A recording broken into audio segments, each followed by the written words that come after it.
we are indeed doing another massive Lotus Eaters live stream to cover the US elections on Tuesday, the 5th of November. We will have a giant roster of guests, both in the studio and remotely via Zoom, and we will be live streaming on Rumble, so we'll be able to say exactly what we think, no holds barred. Do tune in, it's going to be great, and hopefully we'll be ringing in Trump's second term, or perhaps we'll be having a massive meltdown. Who knows what the future holds. See you then. Good to see you, my friend. Good to see you. Fresh off attending Trump's rallies, I'm sure. How are things over in the States, in Michigan? It's amazing. I've just come from a watch party with the GOP. There's a lot of energy, a lot of excitement, a lot of enthusiasm. I'm feeling optimistic, personally. My church, which I'm in right now, was a polling center today. It's closed already.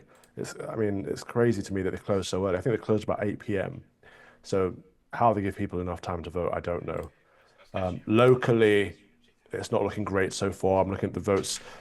Not many have been reported, but the ones that have been reported are for Kamala. So we'll see what happens here. But nationwide, things are looking good. Was it mainly young men in the line down at your church, or no? This is the problem. We've seen, so I'm in the rectory across from the church. I've seen women coming all day. This is why universal suffrage is a mistake. They always vote liberal against them. You know, Kamala put out this statement, vote against your husband, don't vote for Trump. It's like, this is the problem. They're pitting husband against wife. It's demonic. Revoke Amendment 19. Universal suffrage is a mistake. What are you laughing for? Basically, your flock is you guys are still in the UK. I forget you guys don't have freedom of speech, so you can't agree with me. But I know in your hearts you do. Yeah, we can't agree too hard, otherwise we'd be arrested. Yeah. You ran into Trump recently, didn't you? How was that little encounter? Yeah, I was there last night. It was amazing. Providentially, the last rally that he had was here in my town, in Grand Rapids, in my parish. And so we went along to that. It was a massive stadium. It was full. There was like a single seat empty in the place, and the vibe was electric. So they start with the prayer. Then they have the Pledge of Allegiance. So everyone's looking at the flag and saying, look, it doesn't matter what religion you are, what race you are, whatever. We're all united under this flag, which was powerful. And then they had the national anthem, with a bit of patriotism, a bit of nationalism, American pride. I'm like, why don't we have this at our rallies? Well, we know why. But the whole place was vibing. And then, of course, Trump comes out, does a little jig, and then gets on stage and just speaks off script for a few hours. And we were there from goodness knows what time until about 2:30 in the morning. He didn't stop speaking until gone 2:30. And so I don't know how he has the energy, because he'd been to 3 other rallies that day, and this was the last one. He's 78 years old, for goodness sake. It's crazy. And so he just got everyone excited, everyone enthusiastic. And then when he'd left, I was very fortunate enough to have a little tour backstage. And so I went into his locker room and stole his Tic Tacs. And someone grabbed me from the podium. Someone grabbed me his towel from the podium. So I'm going to try and get him to sign that and frame that, because it felt like such a historic moment. It felt like we were living through history. You know, you get those pinnacle milestones throughout your life, and this was one of them. This is like this. We're at the turning point of not just America, but the whole of the West, and we were there for it. It was fantastic. Calvin, you said recently during your speech about how Christ isn't on the ballot box, but Jezebel is. And then you start to see other commentators take your line. Obviously, we had a brief exchange about this privately. Have you got any more thoughts about obviously other people now sort of, not trademarking it, of course, because it's yours, but people taking that line? Yeah, honestly, if it helps, that's all that matters. The whole point that Trump rally that I was speaking at, the whole point of that, I was invited first and foremost just to pray for Trump.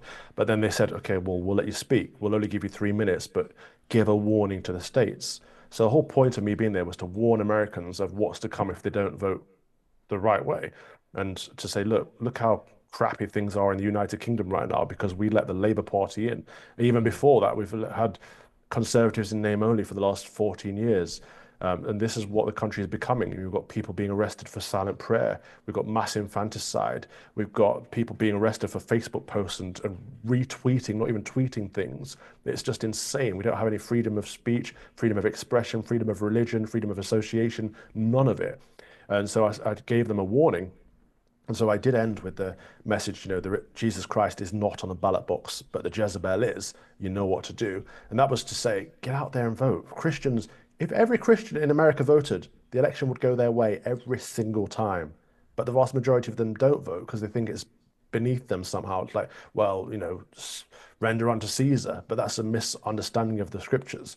We are to shape the here and now in God's good design, in God's order of what's good and evil. If we think something's evil, which clearly when there's a Democratic Party that's in favor of death, mass death, and against free speech, then we should vote against that. But there's this whole idea that, well, Trump's a bit of misogynist, a bit of racist, a bit of this and that. He's not a perfect man. Like, there's only been one perfect man. That's Jesus Christ. If you're waiting for him to come, you're going to be waiting it depends on different takes of Revelation, but you're waiting a while, right? So he's not on the ballot paper, but she is. Vote against her, even if you can't vote for him, was the message. And I'm hoping that goes down. If Charlie Kirk, I love Charlie Kirk, by the way, if he wants to go out and use that phrase, great. If everyone else wants to use that phrase, fantastic. As long as the message gets home of you guys have got to get off your butts and Christians get out there and vote. You can become a block vote. You can create this country and shape this country in whatever way you see fit. Christian nationalism could become a thing. America could be properly Christian if you want it to be, but you've got to do something about it. And if those who are waiting for God to perform a miracle are forgetting that God works through people, like he is active in his creation, he's expecting you to get out there and vote. So do it. To add to that, I've seen pastors within America post online that they're not, some of them aren't voting for Trump because he's not anti-abortion enough. And a lot of them are writing not Kamala Harris but other people as well. Ben and it's Zeisloff did this as well. Yes. Do you have a take on that? Yeah, it's just foolishness, Lewis, honestly. What Trump did is he secured a solid Supreme Court. And so that abortion was removed from the federal level down to the state. And that meant that states can once again ban infanticide. They can ban the killing of unborn children. They can ban the killing of vulnerable, innocent lives. And they can change legislation to protect the sanctity of life and remind people that we are made in the image of God, and that's a good thing. So he's already made a massive difference and saved tens of thousands, if not hundreds of thousands of lives in the short time that Roe v. Wade legislation was removed, thanks to Dobbs. And so he's already done more pro-life than any other president in modern history. And so I personally would like him to be more pro-life. I would like him to say, actually, just ban abortion on a federal level. But that's unconstitutional. And this is a constitutional republic. So it actually wouldn't be the right thing for him to do. One of the Trump events I was at, he actually got pretty much chastised for this. He was at it was a Turning Point USA Faith Summit. And he said, look, I mean, the crowd were all roaring along with him. He gets people energetic and they were loving him. But then he said, I agree with abortion in some exceptions. I think he said rape and incest, which is a very common thing. It's wrong, but it's common. And he got booed. It's the first time I've seen him get booed by his own audience. And you can see he was taken back by it. It's like, whoa, this is my core, and they're not liking this. And I think that was important because they made it clear that Christians and conservatives are pro-life. And if you're not pro-life, you need to address that. And so he does need to address that issue. But let's not forget, rape and incest account for 1% or 1.5% at most of abortions. So of the millions of abortions that happen every year, it's not even due to them. It's convenience. It's just debauchery, depravity, and people just being wicked and not giving a damn about life. But yes, he can do better. But the thing is, he's surrounded by Christians. I'm there praying for him and blessing him. Other pastors are there around him. And so he has that impact. He has that influence where Kamala does not. I don't know who she has around her, but where I'm in Michigan, her representative, Gretchen Whitcher, or Witch, whatever her name is, was there performing a fake Eucharist, giving out Doritos in some weird pseudo homoerotic thing. It's literally demonic. So it's quite clear the difference between the Dems and the Republicans. Well, people who go on. So I was going to say, you even had the person shouting "Christ is Lord" at Kamala Harris's rally, and then she said, "I think you're at the wrong rally."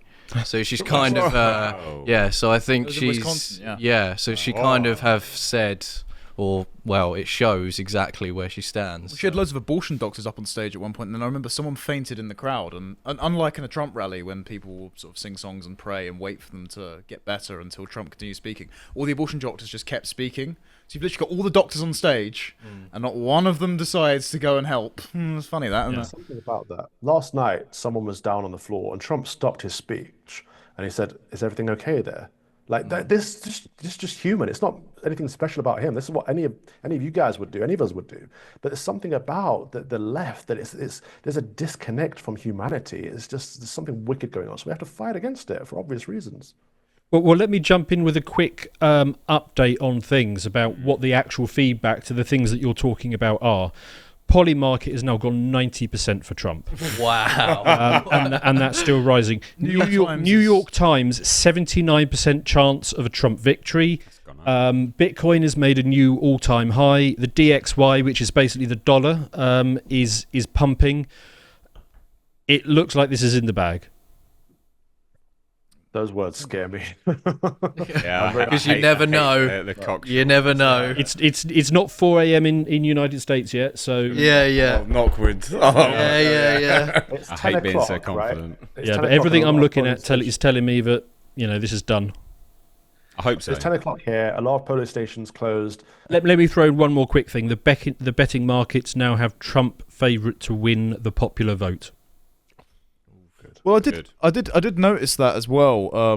Obviously, Joe Biden, the most popular president in American history, and all that. He won what was it, 88 million votes. Trump blown past that already. So positive sign. But as you know, kind of the popular vote doesn't really matter. They've got to get those seats, and that's all that matters at the end of the day. So there's still time for them to cheat, is what I'm saying. It is, but if he wins the popular vote, it undermines a lot of their narrative. I mean, if he wins the popular vote and he wins what is looking like something like 280 something electoral college votes, the left does not have an argument left. Quick question about the churches in your area, by the way, Calvin. So when I went to Boston, I noticed there were a bunch of, let's say, minor Protestant denominations that had a lot of pride flags and BLM yard signs. Do you get much of that in Michigan, or is it? Yeah. The nearest church to me, well, one of the nearest churches to me has the gay flag outside. I can't say it on air because then I'll get in trouble. But yeah, it has the trans pride flag outside. But I mean, this is helpful because people come here instead. Our congregation size has doubled in the month that I've been here because people want sound doctrine, they want sound teaching. And when they look around them, all they get is gay this, gay that. It's like, where are you going to go? All they're getting is gay. I've actually been reading the Orthodox Bible recently. Yeah, I have. It's the one with all the DLC.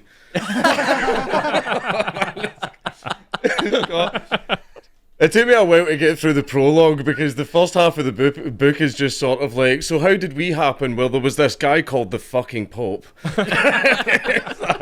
They don't like him very much. Neither do most Catholics at the moment. To be fair, he's running around with the trans flag as well. Yeah, there are Marxists everywhere these days, unfortunately. Well, he came out and said Catholics must vote for the lesser of two evils.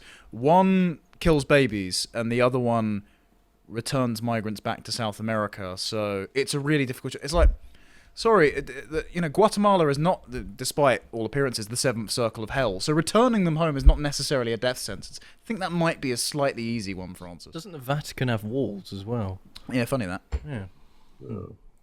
I mean, lead It's an by example, observation. right? So knock the walls down and take some immigrants in, and then lecture us on your morality. It's ridiculous.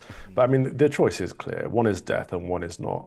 As simple as. If you would like to watch the full uncut version that is also uncensored, head on over to lotuseaters.com to find out more.